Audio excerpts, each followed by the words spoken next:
এখন সরকারি দলের বন্ধুরা তাদের কাউকে বলে শিশু পার্টি আর কাউকে বলে গুপ্ত। লজ্জা, যাদের কারণে আজকে আপনাদের এই গদি, তাদের নিয়ে আপনারা উপহাস করছেন, এর পাওনা বুঝে নেওয়ার জন্য তৈরি হন। জাতির সাথে গাদ্দারি বেঈমানি করবেন না। আপনারা এসে বলুন আমরা ইতিমধ্যে যা করেছি ভুল করেছি, আমরা জনগণের দেওয়া রায়, গণভোটের রায় আমরা বাস্তবায়ন করব। হুমকি ধমকি দিবেন না। আমরা চাই আমরাও শান্তিতে থাকি, আমরা চাই আপনারাও শান্তিতে থাকুন। আমাদের শান্তি নিয়ে টান দিলে কারো শান্তিই থাকবে না।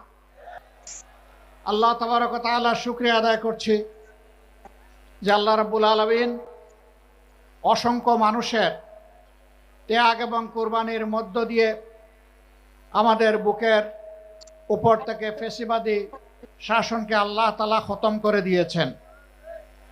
সম্মানিত বন্ধুগণ, আজ যাদের ত্যাগের কারণে বাংলাদেশে একটি সংসদ নির্বাচন এবং গণভোট অনুষ্ঠিত হয়েছে, আজ যাদের ত্যাগের কারণে একটি সংসদ এবং সরকার গঠিত হয়েছে, আজ যাদের ত্যাগ এবং কুরবানির কারণে অনেকেই জেল থেকে মুক্তি পেয়েছেন, আজ যাদের কুরবানির কারণে অনেকের কপালে দেশি বিদেশি চিকিৎসা সেবা জুটেছে, আজ যাদের কুরবানির কারণে অনেকে প্রধানমন্ত্রী, মন্ত্রী, বিরোধী দলীয় নেতা হতে পেরেছেন, তাদের আত্মা আমাদের দিকে চেয়ে আছে।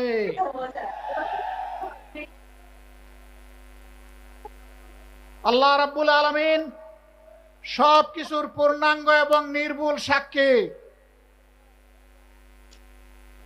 এই পরিবর্তন যখন হয় তখন একদল জানবাজ তরুণ এবং তরুণী সামনে এসে বুক চিতিয়ে তারা ভয়কে জয় করে গুলির মুখে আন্দোলন গড়ে তুলেছিল। এটি সঠিক। 15.5 বছর ফ্যাসিবাদী শাসনের বিরুদ্ধে আমরা যারা বিরোধী দলে ছিলাম দফায় দফায় আন্দোলন করেছি, কিন্তু আমাদের আন্দোলনের মুখে ফ্যাসিবাদীরা পালিয়ে যায়নি। যেদিন এই তরুণ তরুণীরা সিদ্ধান্ত নিয়ে সামনে এসেছিল, জনগণ তাদের ডাকে সাড়া দিয়েছিল। নারী, পুরুষ, শিশু, কিশোর, যুবক, আবাল, বৃদ্ধ, বনিতা সকলে রাস্তায় নেমে এসেছিল। আন্দোলন সেদিনই সফলতার মুখ দেখেছিল। এখন সরকারি দলের বন্ধুরা তাদের কাউকে বলে শিশু পার্টি আর কাউকে বলে গুপ্ত।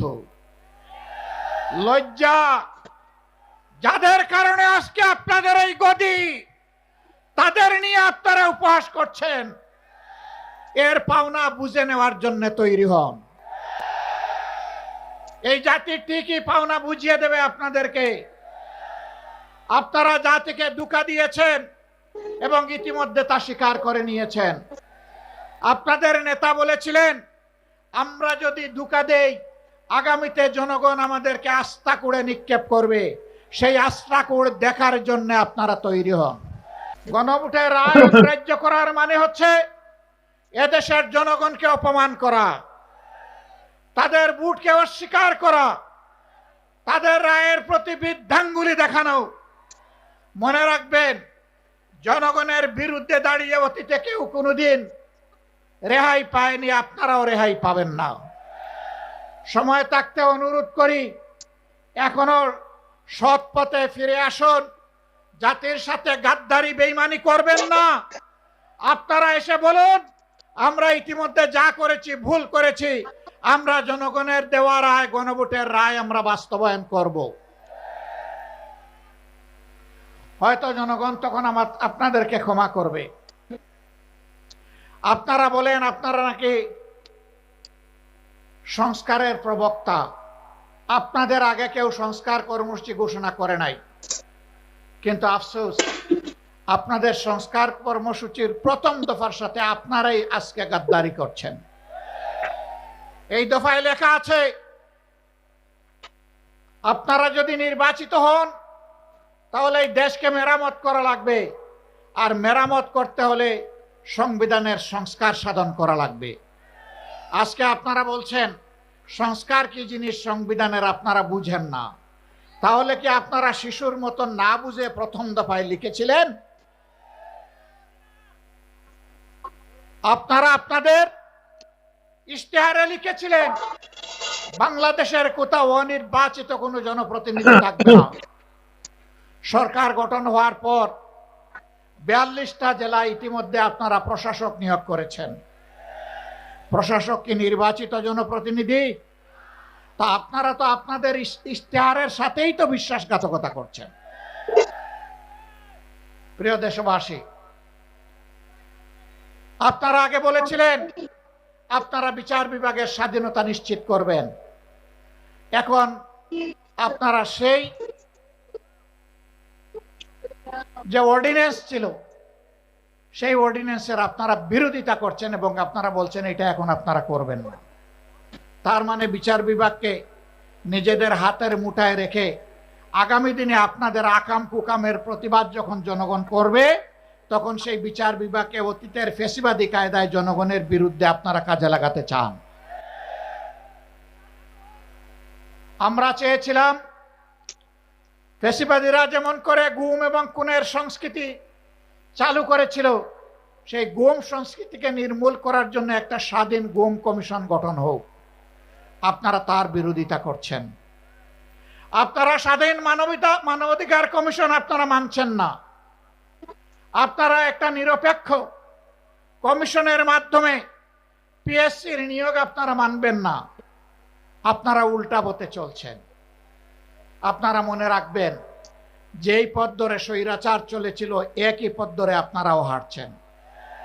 স্বৈরাচারের যে পরিণতি অতীতে হয়েছে আপনাদের পরিণতি ভিন্ন হবে না যদি এই পথ থেকে আপনারা ফিরে না আসেন। এই সংসদের মেয়াদ মাত্র গেল 2.5 মাস। আমরা চাইনি এখনই আপনাদেরকে শক্ত করে ধরতে আমরা সুযোগ দিতে চেয়েছি যে আপনারা আপনাদের ভুলকে সংশোধন করুন। মনে রাখবেন আমাদের এই উদারতা যেন কোনো দুর্বলতা হিসেবে আপনাদের কাছে ধরা না দেয়। ভালো কাজ করবেন, আমরা পানির মতো তরল। মন্দ এবং অন্যায় কাজ করবেন, জনগণের বিরুদ্ধে অবস্থান নেবেন, আমরা ইস্পাতের চাইতেও কঠিন হয়ে দাঁড়াবো সেদিন।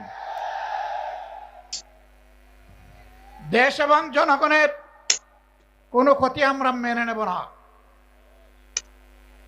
আপনাদের নেতা বলেছিলেন দুর্নীতিকে টুটি চেপে ধরবেন।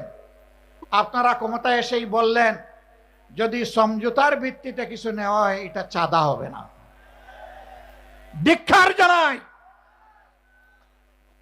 আজকে আপনাদের পরিচয় হয়েছে, আপনাদের নাম ছিল জাতীয়তাবাদী দল, এখন মানুষ বলে চাঁদাবাজি দল। একজন চাঁদাবাজকেও আপনারা কবজায় আনেন নাই। জনগণ বিশ্বাস করতে বাধ্য হবে মাথা থেকে পায়ের পাতা সবাই চাঁদাবাজ। নাইলে কেন চাঁদাবাজি বন্ধ হচ্ছে না? সব জায়গায় কেন দুর্নীতির মহা উৎসব চলছে? গায়ের জুড়ে সব জায়গায় রাজনৈতিক দখলবাজি কেন চলছে? বাংলাদেশ ব্যাংকের মতো সেন্ট্রাল ব্যাংকের জায়গাটাও আপনারা ঠিক রাখলেন না। সেখানে একজন দলখানা লোককে আপনারা, অযোগ্য লোককে আপনারা বসাই দিলেন।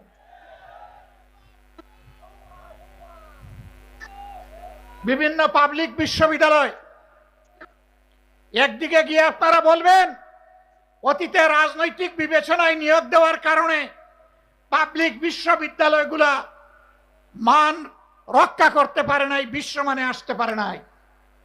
আবার আপনারা দক্ষ বিসি, প্রবিসি, প্রক্টর, প্রভুষ সবাইকে সরিয়ে দিয়ে দলখানা লোকদেরকে সেখানে বসাবেন। জাতির সাথে এটি হচ্ছে প্রহসন।